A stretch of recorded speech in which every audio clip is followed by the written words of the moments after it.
యేసుక్రీస్తు అతి పరిశుద్ధ నామంలో మీ అందరికీ శుభములు తెలియజేస్తున్నామండి. ఈరోజు అంశం, దేవుడు అసలే ఉన్నారా?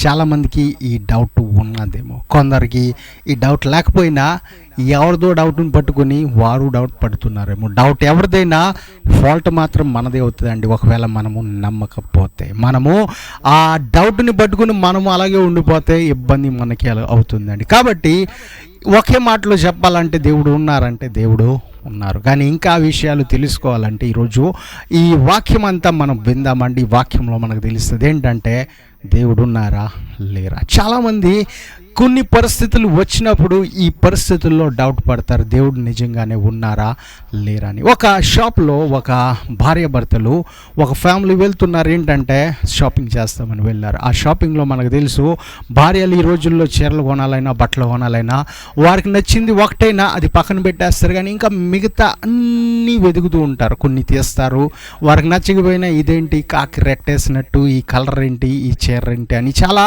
విషయాల్లో వారు ఏదో పేరు పెడుతూ ఉంటారు. ఆ సమయంలో భర్త ఏం చేస్తున్నారంటే బైబిల్ తీసి చదువుతున్నారు. ఆ షాప్ కలిగిన వ్యక్తి అన్నాడు, అసలు దేవుడు లేరు, ఎందుకు మీరు ఇది చదువుతున్నారు? మా చీరలు చూడండి మంచిగా ఉన్నాయంటే, ఆ ఎప్పుడు చూసి నీ చీరలే కొనేది ఒకటైనా మొత్తం షాప్ అంతా చూసేస్తాం, దానికంటే బెస్ట్ ఈ బైబిల్ చదువుతామంటే ఆయన అన్నారు, మళ్ళీ అన్నారు దేవుడు లేడు అంటే ఆయన అన్నారు ఇక్కడే ఉండు, నేను బయటికి వెళ్ళి వస్తానని ఆయన ఒక వ్యక్తిని తీసుకొచ్చారు. ఆ వ్యక్తి ఎవరు అంటే ఆ వ్యక్తి అక్కడ ఆడుకునే వ్యక్తి. ఆ వ్యక్తి ఎవరు అంటే ఆ వ్యక్తికి సగం సగం బట్టలు ఉన్నాయి, పూర్తి బట్టలు వేసుకోవాలి. అప్పుడు అన్నాడు, ఈ ఊర్లో అసలే బట్టల షాపులు లేవు అన్నాడు. ఆయన అన్నాడు, ఎందుకు లేవండి, ఈ మా బట్టల షాపులో ఇన్ని బట్టలు కనిపించట్లేదా మీకు? కంప్లీట్ షాప్ అంతా నిండిపోయింది, ఏ బట్టలు కావాలి చెప్పండి అంటే బట్టల షాపే లేదు. ఒకవేళ ఉంటే ఈ వ్యక్తి బట్టలు లేకుండా ఎందుకున్నాడు అని అడిగారు. అంటే ఆ వ్యక్తి బట్టలు కొనుక్కోవడానికి స్తోమత లేదండి, కాబట్టి ఆయన బట్టలు కొనుక్కోలేదు, లేకపోతే ఆయన వచ్చి డబ్బులు ఇస్తే మేము బట్టలు ఇస్తాం కదా అన్నారు. అలాగే దేవుడు కూడా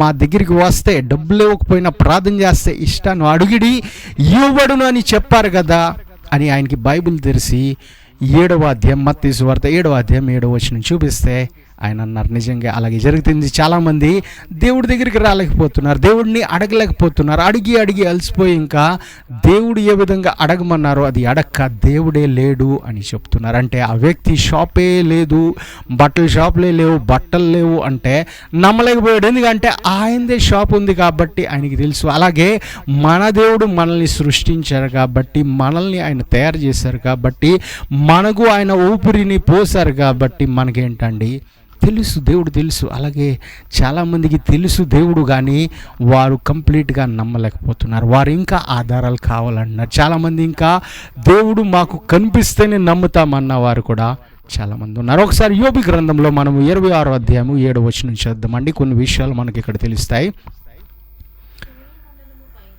శూన్య మండలము పైని ఉత్తర దిక్కునున్న ఆకాశ విశాలమును ఆయన పరచెను,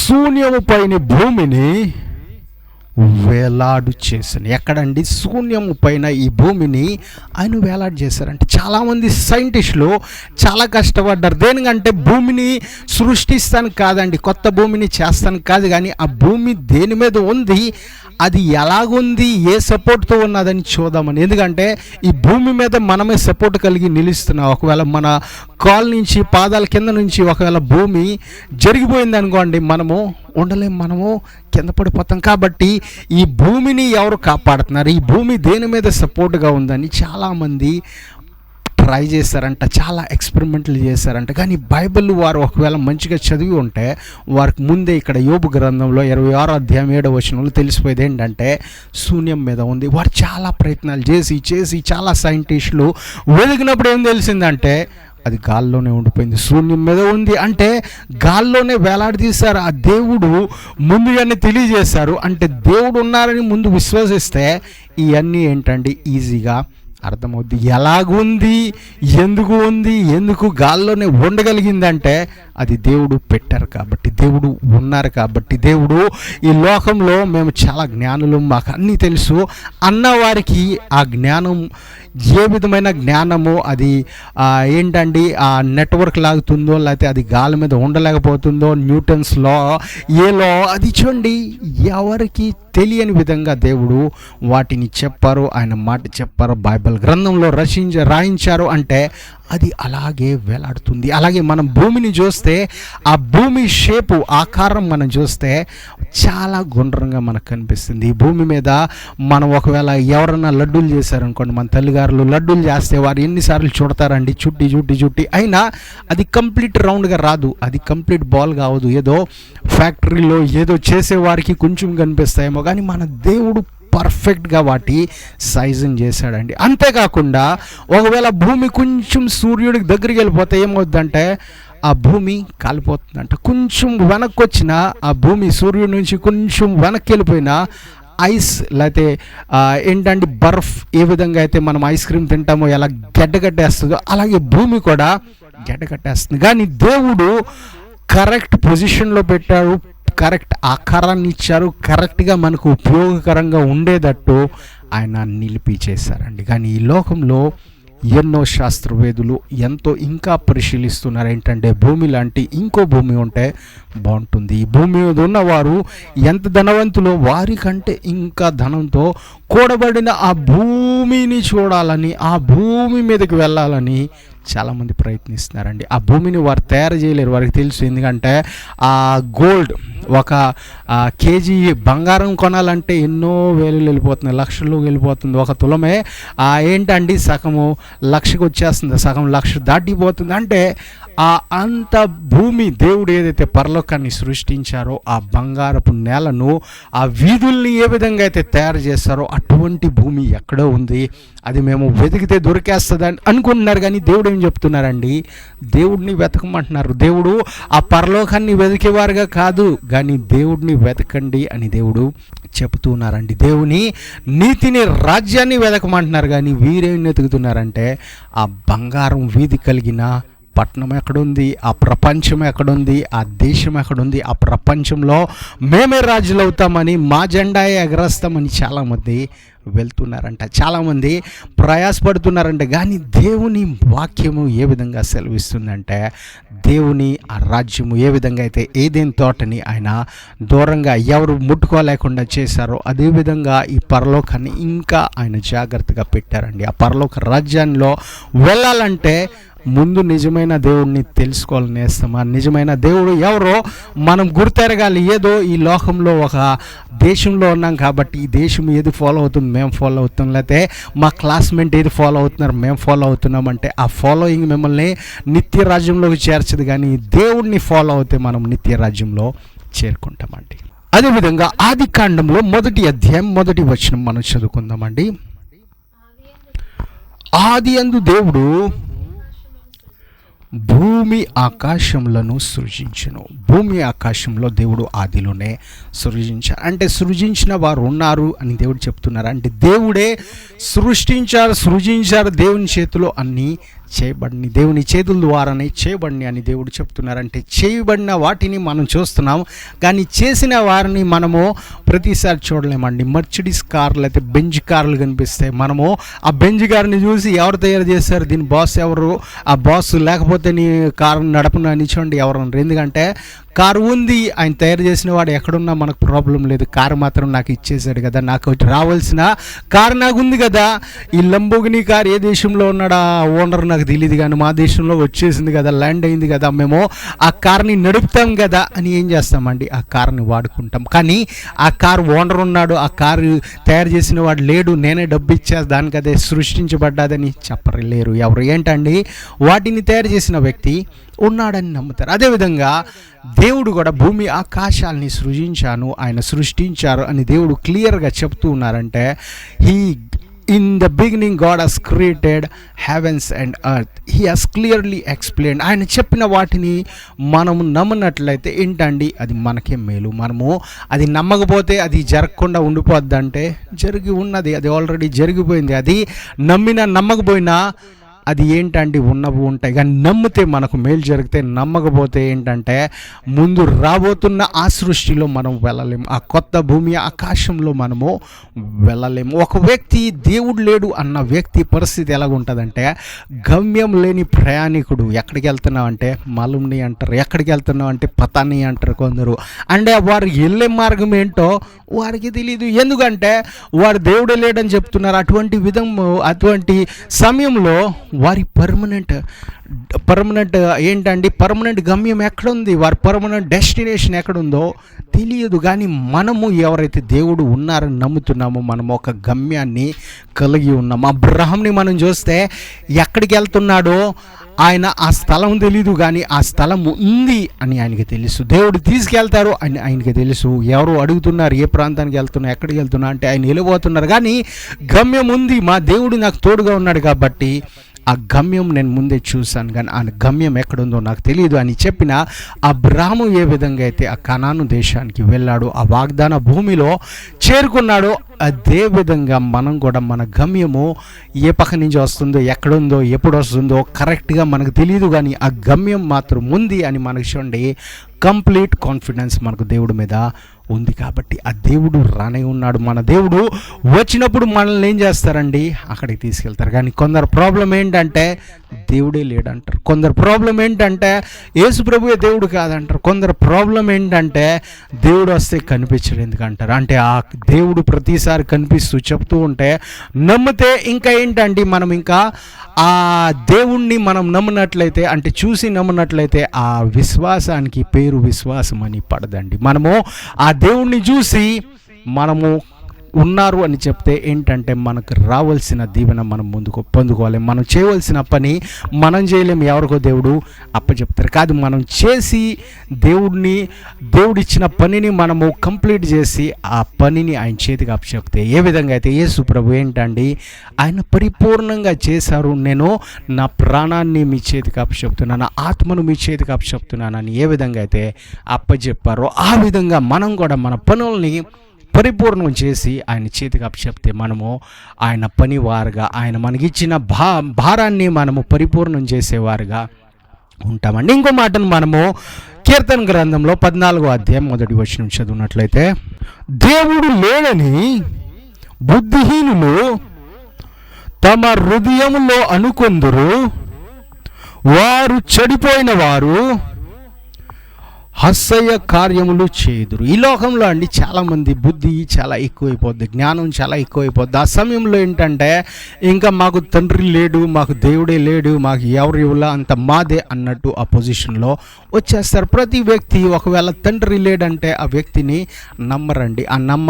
ఆ వ్యక్తి ఇంకా నేను తండ్రి నాకు ఎవరు లేరు, నేనే డైరెక్ట్గా పైనుంచి ఊడిపడానంటే ఆ వ్యక్తిని నమ్మరు. ఎందుకంటే దేవుడు ఆ తండ్రి లేకుండా వారి ఏంటంటే ఈ భూమి మీద వచ్చిన వ్యక్తి ఎవరు లేరు, యేసుక్రీస్తు తప్ప ఎవరు మనకు కనిపించరు. అందరికీ తండ్రి ఉంటారు కాబట్టి ఆ వ్యక్తిని ఏ విధంగా నమ్మరు. అదేవిధంగా దేవుడు లేడు అని చెప్పినట్లయితే మనం ఆ వ్యక్తిని నమ్మలేము. కానీ యేసు ప్రభు పరిశుద్ధాత్మ ద్వారా జన్మించారు, ఎందుకంటే ఆయన కొరకే వాగ్దానం చేయబడి ఉన్నది. ఎందుకంటే మొదటి ఆదాము చేసిన పాపాన్ని ఆయన కడిగితానికి వచ్చారు కాబట్టి, ఎందుకంటే పరిశుద్ధాత్మ ద్వారా ఆయన మన మధ్యకు వస్తారని ఆయన ముందుగానే వాగ్దానం చేశారు కాబట్టి, అంటే ఆ దేవుడు మన మధ్యకు వచ్చారంటే వచ్చారు, ఖచ్చితంగా వచ్చారు. ఆయన్ని నమ్మవలసిందే, ఎందుకంటే ఆయన పరిశుద్ధంగా జీవించారు. ఒకవేళ ఏంటంటే తండ్రి కుమారుడుగా లేకపోతే ఒక వ్యక్తి కుమారుడుగా వచ్చుంటే ఏంటండి ఆ కన్యకు గర్భంలో రాకుండా ఉండుంటే ఆయన పాపంలో పడేవాడు, పాపాన్ని ఆకర్షించబడేవాడు, పాపంలో ఆయన ఏంటంటే పాపం మీద విజయాన్ని పొందుకోలేకపోయేవాడు. కానీ ఆయన పరిశుద్ధాత్మ ద్వారా జన్మించారు కాబట్టి ఆయనలో పాపం మనకు కనిపించదు. ఆయన పాపము చేయలేదు, ఆయన పాపం ఏంటండి చూడలేదంటే, ఆ పాపము ఆయన చేయలేదంటే ఆయనలో పాపమే కనిపించలేదని భక్తులు చెప్తున్నారు. ఎందుకంటే ఆయన మన పాపం గురించి ఆయన పాపమై మనల్ని ఆ పాపం నుంచి విడిపించిన విమోచకుడు మనతో వాగ్దానం చేసింది ఏంటంటే ఆయన మళ్ళీ తిరిగి రానే ఉన్నాడు. నన్ను చూసిన వారు దేవుణ్ణి చూసినట్లే, నన్ను చూసిన వారు ఆ తండ్రిని చూసినట్లే అని చెప్తున్నారంటే దేవుని గురించి ఆయన తెలియజేస్తున్నారు. దేవుణ్ణి నమ్మలేని వారు, దేవుణ్ణి డైరెక్ట్గా చూడలేని వారు, దేవుణ్ణి డైరెక్ట్గా తెలుసుకోలేని వారు కొరకే యేసు ప్రభు ఏంటంటే దేవాది దేవుడైన మన కొరకే మనుష్యుడిగా మన మధ్యకు వచ్చారు. ఆయన మనుష్య స్వరూపాన్ని ధరించుకుని, మానవుడి స్వరూపాన్ని ధరించుకుని మన మధ్యకు వచ్చి చూపించారు ఏంటంటే దేవుడు ఉన్నారని. దేవుడు మన కొరకే ఉన్నారు. దేవుడు మనల్ని సృష్టించారు. మనము ఎవరి ద్వారా వచ్చామో, ఎవరి స్వరూపంలో సృష్టించబడ్డామో ఆ దేవుడిని చూడాలి అని దేవుడు మన కొరకే ప్రత్యక్షమయ్యారు. అది కూడా యేసుక్రీస్తు నామంలో. అదే నామంలో మనకేముందంటే విమోచన ఉంది. అదే యేసుక్రీస్తు నామంలో మనకి స్వస్థత ఉంది. అదే యేసుక్రీస్తు నామంలో మనకు నిరీక్షణ ఉంది. కాబట్టి మనం ఆ నామాన్ని నమ్మాలని యేసు ప్రభు ఏంటండి మనకు ప్రత్యక్షమయ్యారు. అలాగే ఆదికాండము 2వ అధ్యాయము 7వ వచనం చదువున్నట్లయితే ఈ విధంగా మనకు కనిపిస్తుందండి. దేవుడైన యెహోవా నేలమట్టితో నరుని నిర్మించి వారి నాసికాంధ్రములలో జీవవాయువును ఊదగా నరుడు జీవాత్మ ఆయను. అంటే దేవుడు దేంతో అండి? నేల మట్టితో నరుని చేశాడు. ఈ నేల మట్టిని మనం చూసినట్లయితే ఆ నేల మీద ఉన్న మట్టికి ఎన్ని ఎలిమెంట్స్ ఉంటాయో, ఆ 16, 17 ఎన్ని ఉన్నాయో, ఆక్సిజను, నైట్రోజను, అవన్నీ మన మనిషిని శరీరం మీద లేకపోతే చర్మం మీద మనకు ఆ ఎలిమెంట్స్ అనేది కనిపిస్తుంది. కరెక్ట్గా అన్నీ మనకు క్లియర్గా ఈ శరీరం మీద కనిపిస్తుంది అండి. అంతేకాకుండా మనము ఈ శరీరంని ఇలాగ రుద్దుతూ ఉంటే మట్టి బయటకు వస్తుంది. ఇలాగ మనం రుద్దుతూ ఉంటే ఏ పక్కనైనా మట్టి మనకు కనిపిస్తుంది. ఎందుకంటే మట్టితోటి మనము చేపట్ట ఈ భూమి మీద ఉన్న మట్టి ఎగురుతుందేమో, దుమ్ము ఎగురుతుందేమో, అది మనం ఎన్నిసార్లు స్నానం చేసినా మళ్ళీ రుద్దాం అనుకోండి, ఆ మట్టి బయటకు వస్తుంది. ఎందుకంటే మన శరీరము మట్టితో చేయబడ్డది. ఈ లోకంలో చాలామంది ఆ కోతుల ద్వారా వచ్చారు, అమీబా ద్వారా వచ్చారు, ఎన్నెన్నో చెప్తారు. కానీ వారికి ఉన్న ఎలిమెంట్స్, మనిషికి ఉన్న ఎలిమెంట్స్లో చాలా వ్యత్యాసము మనకు కనిపిస్తుంది, చాలా డిఫరెన్స్ అనేది కనిపిస్తుంది. కానీ మట్టిని చూసినట్లయితే ఆ మట్టి మనిషిని అంటే ఒక విధమైన ఆ ఎలిమెంట్స్ ఇద్దరిలో ఆ సిమిలారిటీస్ అనేది కనిపిస్తుంది. మట్టిలో, భూమిలో. ఎందుకంటే మనిషి అంత తొందరగా కలిసిపోతాడంటే ఈ ప్లాస్టిక్లు మనం వేసిన, మనిషి చేసిన ప్లాస్టిక్లు మన భూమిలో ఎన్ని సంవత్సరాలు పెట్టినా అది అలాగే ఉండిపోతుంది. అంటే ఆ ప్లాస్టిక్ మట్టిలో కలిసడానికి ఎన్నో జనరేషన్లు పాస్ అయిపోతున్నాయంట. కానీ మనిషి మట్టిలో కలిసిపోవాలంటే సమయం పడట్లా. కొంచెము వారిని ఎంతగా మనము ప్రయాసపడుతున్నాం ఆ ప్లాస్టిక్లు ప్రయాసపడినా అది మిక్స్ అవని ప్లాస్టిక్ ఏంటంటే మట్టిలో నుంచి తీయబడిన వ్యక్తి మళ్ళీ మట్టిలోకి కలిసిపోతున్నాడు. కానీ మనల్ని దేవుడు మట్టిలో కలిసిపోతానికి చేయలేదండి. ఎందుకంటే మనల్ని దేవుడు ఆయన జీవ ఆత్మను మనలో ఉంచారు. కాబట్టి మనము మళ్ళీ ఆయన మహిమ స్వరూపాన్ని మనం పొందుకోవాలని దేవుడు మనల్ని చేశారండి. ఎవరైతే ఆ దేవుడు తెలుసుకుంటున్నారో, దేవుడు ఉన్నారని, హానోకు ఏ విధంగా అయితే నడిచాడో ఆయన మరణాన్ని చూడలే. ఏలియా ఏ విధంగా అయితే విశ్వసించాడో, ఆ యెజబెలు చంపబోతుంది అని తెలిసిన యెజబెల్ దగ్గరికి వెళ్తానికి ఆయన ధైర్యం చేసిన ఏలియాని దేవుడు ఏంటంటే మరణం లేకుండా తీసుకెళ్ళిపోయాడు. ఆ మరణం లేకుండా ఆయన్ని కాపాడాడు. అంటే అదే దేవుడు మనల్ని కూడా కాపాడటానికి సిద్ధంగా ఉన్నారండి. ఆ మోషే, మరణించిన మోషే, పాతబెట్టిన మోషేని మళ్ళీ మనం చూస్తే యేసు ప్రభుతో ఆయన సజీవుడుగానే ఉండి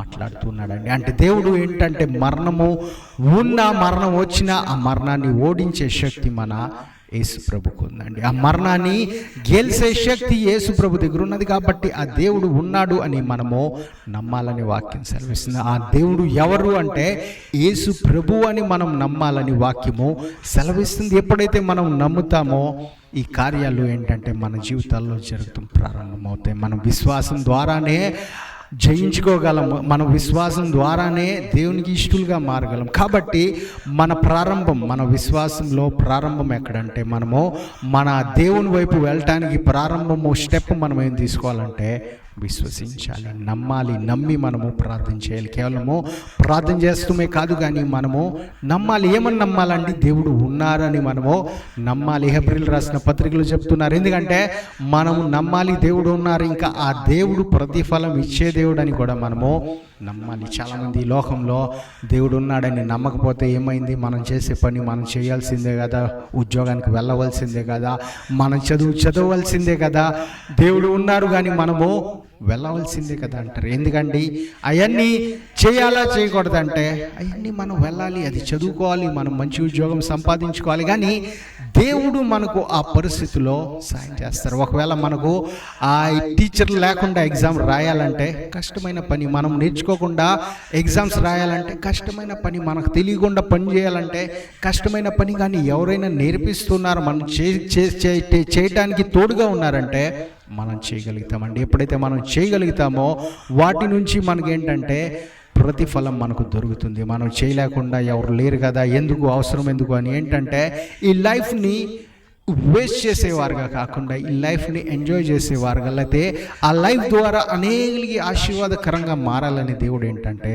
మనల్ని సిద్ధపరుస్తున్నారు. అబ్రహాంని దేవుడు ఎందుకు పంపించారంటే కేవలం ఆయన గురించి కాదండి, కానీ తరతరాలకి ఆయన ఆశీర్వాదకరంగా ఉండాలి. ఎలాగంటే తరతరాలకి ఆయన సంపాదించి పెట్టారా, తరతరాల కొరకే ఆయన ఏదో గోడౌన్లు తయారు చేసి ఆ విత్తనాలు వారికి కావలసిన ఆహారాన్ని సిద్ధపరిచారంటే కాదు, కానీ ఆ భూమిని సిద్ధపరిచారు. ఆ భూమిలోకి వెళ్ళమన్నారు. ఎందుకు అంటే ఆ దేవాది దేవుని యొక్క ఆశీర్వాదం పొందుకోవాలని, ఆ దేవుని తోడు వారికి ఉండాలని దేవుడు వారిని నడిపించారు. అదేవిధంగా మనము మన తాత ముత్తాతలు లేకపోతే మన తల్లిదండ్రులు అంతగా సంపాదించలేదని మనము బాధపడే అవసరం లేదు. కానీ మనకు దేవుణ్ణి చూపించారు అంటే అది మనకేంటంటే ఆశీర్వాదం. మనకు వారు ఒకవేళ మనకు దేవాది దేవుడిని చూపించారంటే అది మనకేంటండి మనకు ధనమై ఉన్నది, అది మనకు ఆశీర్వాదకరమై ఉన్నది. అది మనకు అబ్రహాము ఏ విధంగా అయితే వారి పిల్లలకి ఇచ్చారో అదేవిధంగా ఇస్సాకు, యాకోబు, వారి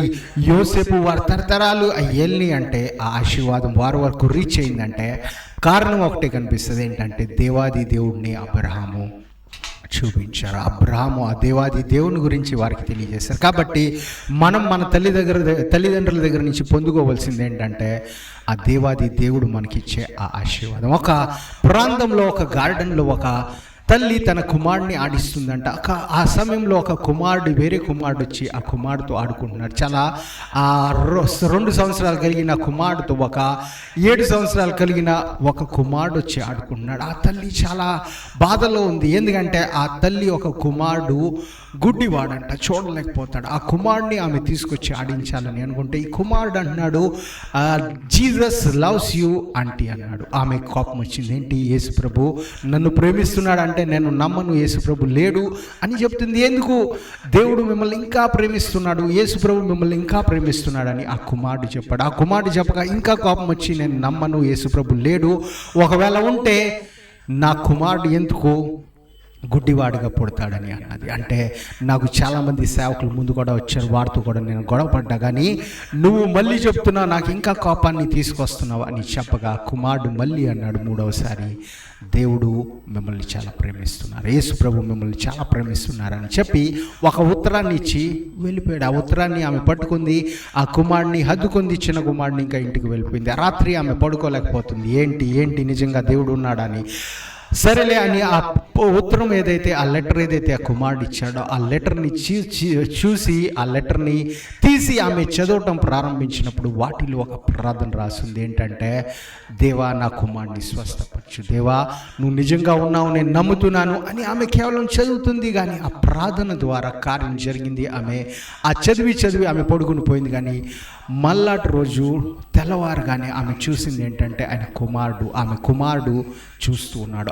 ఆమె కుమారుడు ఇటు అటు తిరుగుతూ ఉన్నాడు. ఏదైనా కనిపిస్తే ఆ కనిపించే చోట చూసి ఆ కుమారుడు రియాక్షన్ ఇస్తున్నాడంట. ఆ కుమారుడులో రియాక్షన్ ప్రారంభించబడ్డది. అంటే ఆమె ఇప్పుడు వరకు ఏంటంటే దేవుడు లేడు కాబట్టే ఆ కళ్ళు లేవు అనుకున్నది, దేవుడు లేడు కాబట్టే ఆ కుమారుడికి చూపు లేదనుకున్నది. కానీ అదే దేవుడు చెవులు ఇచ్చారు, అదే దేవుడు చేతులు ఇచ్చారు, అదే దేవుడు కాళ్ళు ఇచ్చిన దేవుడు ఆ కళ్ళును ఎవర్రా అంటే ఆయన ఇచ్చారు. ఇచ్చిన తర్వాత ఏంటండి, ఆమె ప్రార్థన చేయలేకపోయింది. ఎప్పుడైతే ఆ కుమారుడు ద్వారా ప్రార్థన చేసిందో మళ్ళీ ఈమె పొందుకోగలిగింది. కాబట్టి మనము ఆ విధమైన ప్రార్థనలు చేయాలి. చాలాసార్లు మన దగ్గర 99 ఉన్న ఒకటి లేకపోతే మనం దేవుడే లేడు అని చాలామంది దూరం అయిపోతారండి. కానీ మనము ఆ ఒకటి లేదు అని బాధపడే అవసరం లేదు, కానీ ఆ ఒకటి గురించి ప్రార్థన చేసేవారుగా ఉండాలి. పౌలు గారి దగ్గర కూడా ప్రాబ్లమ్స్ ఉండే కానీ ప్రార్థన చేసేవారు. దేవుని భక్తుల దగ్గర కూడా ఒకటి లేకపోయినా వారు ఏంటంటే దేవుడిని నమ్మి విశ్వసించేవారు. అబ్రహాం దగ్గర అన్నీ ఉండి ఒక కుమారుడు లేదని ఆయన బాధపడలేదండి. ఆయన ఆ ఒకదాని గురించి ఆయన దేవుడు చెప్పే ప్రతి పనిని చేసేవాడుగా ఉన్నాడు. మనం దానియేలు గారిని కూడా చూస్తే అన్నీ ఉన్నా ఏంటంటే ఆయనకి అక్కడి నుంచి ఏంటంటే ఫ్రీడమ్ అనేది దొరకల. ఆ ఒకటి వచ్చేంత వరకు ఆ ఫ్రీడమ్ ఆయనకే కాకుండా అక్కడ ఉన్న వారందరూ పొందుకోవాలని ఆయన ఆశించి ప్రార్థిస్తూ ఉన్నాడు. ఆఖరికి ఆయన ఆ విడుదల అనేది పొందుకున్నాడు అండి. అదేవిధంగా మనం కూడా ఉండాలని దేవుని వాక్యం సెలవిస్తుంది. మనం ఒకసారి లూకా సువార్త 16వ అధ్యాయము 13వ వచనం కూడా చదువుదాం. ఏ సేవకుడును ఇద్దరు యజమానులను సేవింపలేరు. వారు ఒకరిని ద్వేషించి ఒకరిని ప్రేమించును, లేక ఒకరిని అనుసరించి ఒకరిని తృణీకరించును. మీరు దేవునిని మీరు దేవునిని సిరిని సేవించలేరని చెప్పాను. అంటే దేవుణ్ణి అలాగే సిరిని, ధనాన్ని లేకపోతే సంపాదనని మనము సేవించలేమండి. మనం దేవుణ్ణి సేవించేవారు దేవుణ్ణి సేవించాలి. ఈ సిరి అయినా ధనమైనా మనకు కావాల్సిన అవసరత అయినా అది మనం వెంబడి వస్తుంది, కానీ వాటిని మనము సేవించలేము. చాలామంది ఆటోలు కొనుక్కుంటే ఆటో అయినా దేవుడు అంటారు. చాలామంది వారికి వచ్చే జీతము ఆ కంపెనీ నాకు దేవుడు అంటారు. అనేక విధమైన దేవుళ్ళు పెట్టుకుంటారండి. కానీ ఒకే ఒక దేవుడు ఉన్నారన్నారు. వాక్యము సెలవిచ్చింది. ఒకే ఒక దేవుడు మనకున్నారు. ఆయన ద్వారానే అన్నీ సృష్టించబడ్డాయి. ఆయనే ప్రభు అయిన యేసుక్రీస్తు అని బైబిల్ సెలవిస్తుంది. కాబట్టి ఎందరైతే నమ్మారో అందరికీ ఆయన నిత్య జీవాన్ని అనుగ్రహించారంట. అందరికీ ఆయన నిత్య జీవాన్ని అనుగ్రహిస్తానికి మనం మధ్యకి వచ్చారు. కాబట్టి మనము నమ్మదమండి. దేవుడు లేకపోతే ఈ లోకంలో కనిపించే మనకు కనిపించదు. మనము ఏ ఒక వ్యక్తి తయారు చేసినా ఏదో ఒక ఫాల్ట్ దాంట్లో ఉంటుంది, కానీ దేవుడు సృష్టించిన వాటిలో ఫాల్ట్ మనకు కనిపించదండి. మనం ఏ యాంగిల్లో వెళ్ళి చూసినా అదే మనకు కనిపిస్తుంది. ఎంతగా తిరిగి మనము వాటి గురించి చెప్పాలని ముందు నుంచి, బ్యాక్ నుంచి, ఫ్రంట్ నుంచి ఏంటండి పైనుంచి మనం చూసి వాటి గురించి చెప్పినా అది అదే విధంగా ఉంటుంది. మనము 6ని ఆపోజిట్ సైడ్ నుంచి వస్తే అది 9గా కనిపిస్తుంది. మనం ఈ సైడ్ నుంచి వస్తే అది 6గా కనిపిస్తుంది, కానీ అది ఒకే అక్షరం. మనం ఏ భాగం నుంచి వస్తున్నామో, ఏ కోణం నుంచి వస్తున్నామో ఆ కోణం నుంచి వాటిని మనము లెక్కిస్తాం. కానీ మన దేవుడు అన్ని కోణాల నుంచి మన కొరకే మేలే దాచి ఉంచారండి. మనము ఆయన్ని నమ్మినట్లయితే మనము ఎలా తిరిగి వచ్చినా ఆయన దగ్గరికి రీచ్ అవుతాం. మనము ఎప్పుడైతే దేవుడు ఉన్నామని నమ్ముతామో మనకు ఒక గమ్యం అనేది ఏర్పడబడుతుంది. ఆ గమ్యం ఏంటంటే పరలోక రాజ్యం. మనం ఎప్పుడైతే దేవుడు ఉన్నాడు, మన యేసు ప్రభు అని మనము నమ్మినట్లయితే మన విషయాల్లో ఎన్ని ఆటంకాలు మనకు వచ్చినా, ఎన్ని అవమానాలు వచ్చినా, ఎన్ని బాధలు వచ్చినా, ఎంతగా అనారోగ్యం వచ్చినా వాటి నుంచి దాటిపోయే శక్తి దేవుడు మనకు అనుగ్రహిస్తారండి. ఎర్ర సముద్రం వచ్చిన దేవుడు మార్గాన్ని తెరిచారు. ఎరుకో గోడలు ఎక్కడుంది, ఆ ద్వారము ఎలా లోపలికి వెళ్ళాలని బాధపడ్డారు, కానీ దేవుడు వారికి ద్వారం అనేది తెరిచారు. ఎలాగంటే ఆ ఎరుకో గోడని కూల్చివేసి వారి కొరికి మార్గము తెరిచారండి. అదేవిధంగా మనం కూడా అనుకుంటాం ఈ పరిస్థితిలో ఎలాగ మనం బయటపడేది, ఈ పరిస్థితుల్లో నుంచి ఎలాగ బయటికి రావాలని బబులోన్ కాలంలో ఆ నెబుకద్నెజర్ సమయంలో అనుకున్నారు, కానీ దేవుడు వారికి మార్గాన్ని తెరిచారండి. ఏ విధంగా అయితే ఆ సింహాల బోన్లో దానియేలు పడ్డారు, ఇంకా అవకాశం లేదు. వారి చెయ్యి ఏ పక్కన ఉంటుందో, కాళ్ళు ఏ పక్కన ఉంటుందో, ఏ విధంగా ఆయన ఉంటాడో, ఎలాగ మిగులుతాడో అని అనేకలా ఆలోచించారు. కానీ దేవుడు ఏంటండి సజీవుడిగా బయటికి తీసుకొచ్చారు. అంతేకాకుండా దానియేలు దేవుడి నిజమైన దేవుడని అక్కడున్న రాజు కూడా ఒప్పుకోగలిగాడు. అంటే దానికి కారణం ఏంటంటే దేవుడు ఉన్నాడు అని ఆయన నమ్మాడు. దేవుడే నన్ను రక్షిస్తారు, యెహోవాయే నా దేవుడని ఆయన నమ్మారు. కాబట్టి దేవుడు ఆయన్ని రక్షించారండి. శద్రక్ మెషక్ అబేద్నెగోల్లో కూడా ఆ అగ్నిగుండంలో పడవేసినప్పుడు దేవుడు ఉన్నారా, దేవుడు రక్షిస్తారని వారు అనుకోలేదు. కానీ మా దేవుడు ఉన్నారు, మమ్మల్ని రక్షిస్తారు, ఒకవేళ రక్షించకపోయినా మా దేవుడు ఉన్నాడని మేము నమ్ముతామన్నారు. కాబట్టి దేవుడు వారిని రక్షించారండి. అదే దేవుడు మనం కూడా నమ్మినట్లయితే ఆ దేవుడు ఉన్నారు, యెహోవాయే నా దేవుడు, యేసయ్య నా దేవుడు అని మనం నమ్మినట్లయితే, తండ్రి కుమార పరిశుద్ధాత్మ త్రియేక దేవుడు నా దేవుడు అని మనం నమ్మినట్లయితే దేవుడు కాపాడతారండి. ఏ పరిస్థితుల్లో ఉన్నా, ఏ బాధల్లో ఉన్నా, ఏ అనారోగ్యాల్లో ఉన్నా, ఏ విషయాల్లో అయినా మనం బాధపడుతున్నామేమో, కృంగిపోతున్నామేమో, దేవుడు రక్షించిపోతున్నారండి. అందరు కళ్ళు మూసుకున్నట్లయితే చిన్న ప్రార్థన మనం చేసి ముగించుకున్నాం. స్తోత్రం దేవా, వందనాలు దేవా, మీరే ప్రభు మళ్ళీ తిరిగి వస్తారన్న దేవుడు మా కొరకే, అన్నిటినీ సృష్టించిన దేవుడు మా కొరకే, అన్నిటినీ ప్రభా స్థిరపరిచిన వాడు అయ్యా, మీకే స్తోత్రాలు చెల్లిస్తున్నాం. ఈరోజు ఎవరైతే వాక్యాన్ని విన్నారో, పరిపూర్ణంగా పూర్తిగా విన్నారో, పూర్తిగా వినలేకపోయారు, అందరినీ దీవించండి, ఆశీర్వదించండి.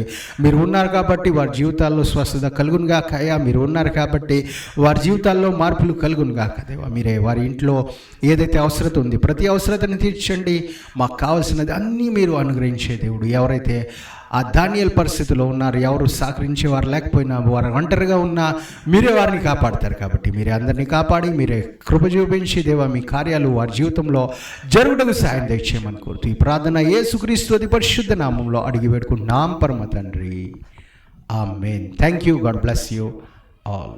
మా మొదటి ఆరాధన లూనావాల యందు ప్రతి ఆదివారం 10:30 గంటల నుండి 1:30 వరకు జరుగును.